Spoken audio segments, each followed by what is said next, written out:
Alright, so in this video, I'm going to discuss 5 countries where you can obtain a permanent residency. And the emphasis is going to be on English speaking countries. The reason why I'm making this video is because I'm getting consistently a few clients who say that they just don't want to deal with Spanish. They don't want to learn any new language, and they want to move to a place where they can fluently speak English, or want to move to a place where a majority of the population uses English as one of the main languages. And they want to instantly be able to not only move but start functioning and flourishing in some cases. Some people want to find jobs, some people want to start businesses in these places. Increasingly, it's less about keeping back pocket residencies. It's getting more into actually kick-starting some activity, moving your funds, doing economic activity, maybe employing people, finding a job, whatever the case may be. The idea is to find functional and useful permanent residencies, right? So I'm going to include an option in almost every single continent, right, where you can directly get a permanent residency without much hassle. The first one on the list is going to be in Latin Americas, and I'm going to talk about Belize. Again, it's if you pick the right pockets, you should be relatively safe. Pretty much a lot of people, most of the population does understand English in that country. What are the options? There are a couple of easy options in Belize.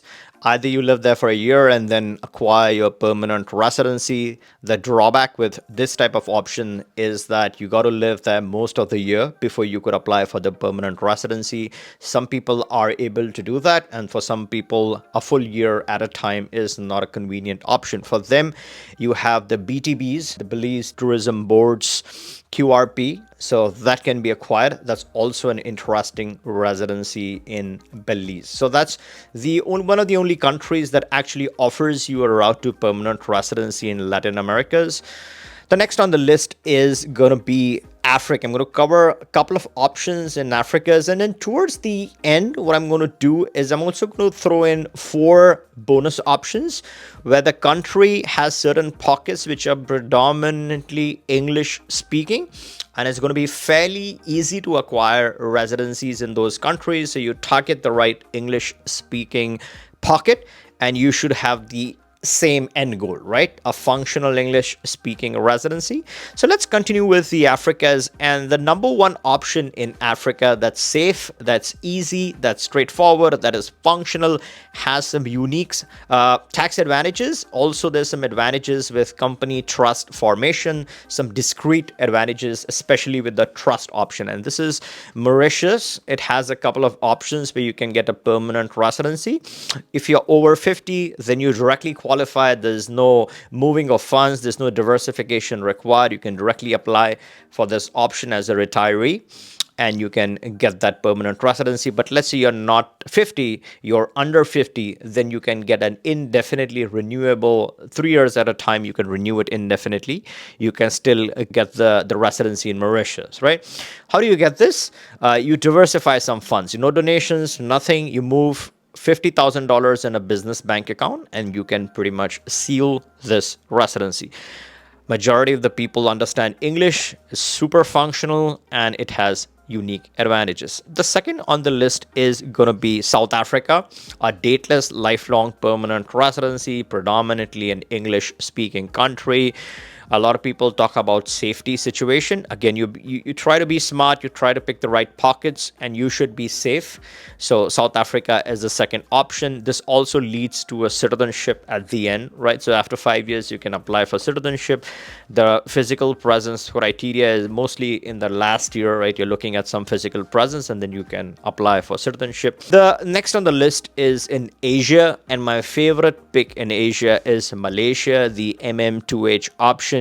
Other provinces of Malaysia are launching their own version of the MM2H, which is slightly cheaper and more beneficial. So until at the federal level, they launch the main MM2H, you have the other options that you can look at. All in all, majority of the people in Malaysia speak good English. It's a fully functional country where you can start a business, you can physically relocate there, you can move there, live with your family. The only big drawback with the main MM2H program is that they're going to expect you to live there for 60 days in a year. That could be a slight bit of a limiting factor for some people. For some other kind of people who don't mind spending a couple of months in a beautiful, safe country, and anyways, you're trying to do some economic activity, you don't mind spending those 60 days in the country, then Malaysia works out as well. The final option, the fifth option I'm going to discuss, is in Europe. And this is specifically ideal for Americans because there's a direct entry. If you're an American, there's a treaty called the DAFT, the Dutch American Friendship Treaty. The economic threshold is super, super low. It's $4,000. You park this in your own business. You open up a business bank account. You structure this, and then you can directly qualify an EU residency. This is virtually a permanent residency, right? It functions like a permanent, keep renewing it, and it's flexible if you don't want to live there that long. But this is a great option for Americans, a direct EU residency. You have the freedom of movement. You can move around. You can pretty much utilize this the way you want. Their business, although it has 4,000 as the starting threshold, you can expand this. Let's say you want to make it a bigger business, you always have that opportunity, that option with you. Let's deep dive into some other functional permanent residencies or residencies slash permanent, right? Some of the residencies don't define them as temporary or permanent. As long as you keep renewing them, they are pretty much permanent, or as long as you keep the qualifying criteria intact, they're pretty much permanent. A very functional country is Oman in the Gulf. People keep asking what's a country where most people actually speak English, and a hidden gem is Oman. Surprisingly, a lot of people actually speak in English, good English, right? And in Oman, the criteria is pretty interesting. You purchase a condo, any condo in an ITC, and some people think an ITC is not a good form of investment. It's actually the opposite, in my opinion, in Oman. And this is not investment or immigration or legal advice. It's just practical experiences and my opinion on this topic, right? So you purchase an apartment, entry-level apartment in an ITC is approximately 115, 120K USD, right? So you park that capital, purchase a condo by the airport. You have a couple of different ITCs. A couple of them are on the beach, which will give you that beautiful lifestyle. But let's say you're not interested in moving, you don't necessarily want to spend money. You want to get in that entry-level apartment, then you can look at something near the airport. It's not really on the beach. It's 5 minutes from the beach, but it's near the airport. You're in and out, utilizing that as a transit, or you are renting that apartment out. Let's say you're doing a property management company to rent this out, 120K, and you get a couple of years on this residency, indefinitely renewable as long as you are keeping your apartment in place. So this is an interesting option if you want to strike a GCC residency card and you don't want to blow up your money in a place like Dubai. Oman would offer you some of the similar advantages, in fact, better advantages than some of the other GCC nations. The next one is actually a direct citizenship option, and I'm talking about Egypt. Egypt has a citizenship by investment program. Again, the deal is similar to Oman, but here the threshold is slightly higher. They're giving you a citizenship, right? So 300K in any property in Egypt, and this could be your own condo. Let's say you're doing an investment by the Red Sea or any area that that you feel has an potential of going up in value. You're going to earn money. You're going to earn income, right? Let's say you're renting this apartment and selling it off after 3 years. You can directly get the citizenship. The reason why this is functional is because a lot of people in Egypt actually speak very good English. It's a very useful option. The passport is not the strongest, but let's say you're trying to use this as an option for multiple miscellaneous purposes.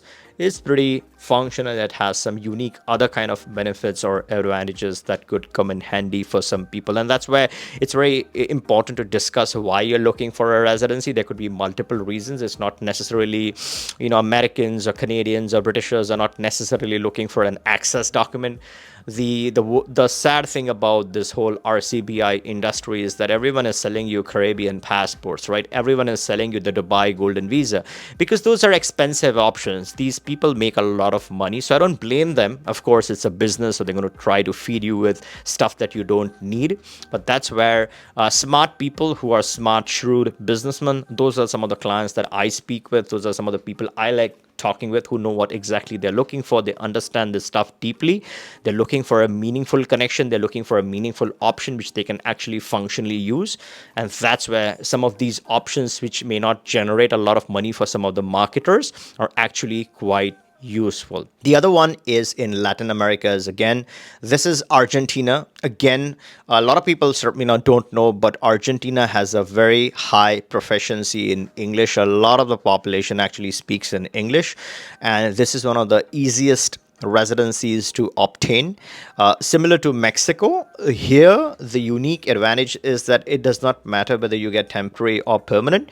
You directly apply for citizenship after a couple of years. And how do you get this, right? So you can get this through, let's say, starting a business. That's a little more complicated and involved than the Netherlands DAFT option. Right here, you want to prove a couple of points.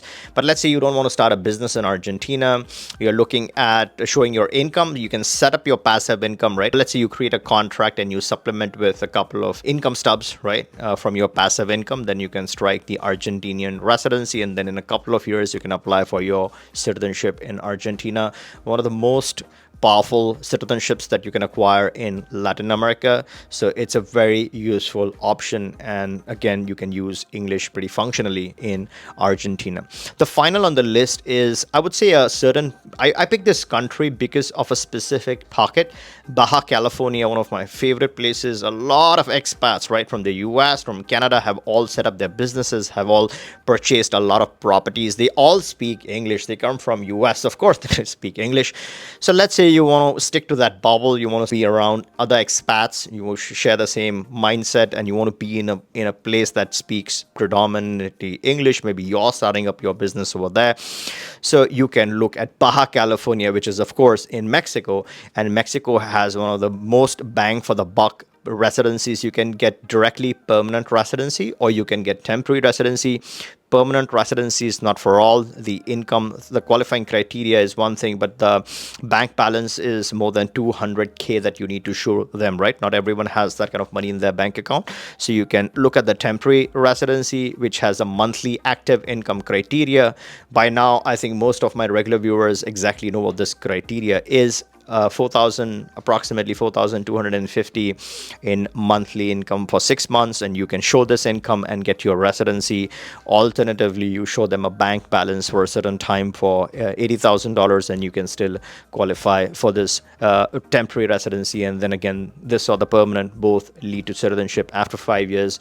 The passport that you would acquire or you'll apply for is one of the most powerful passports in the world.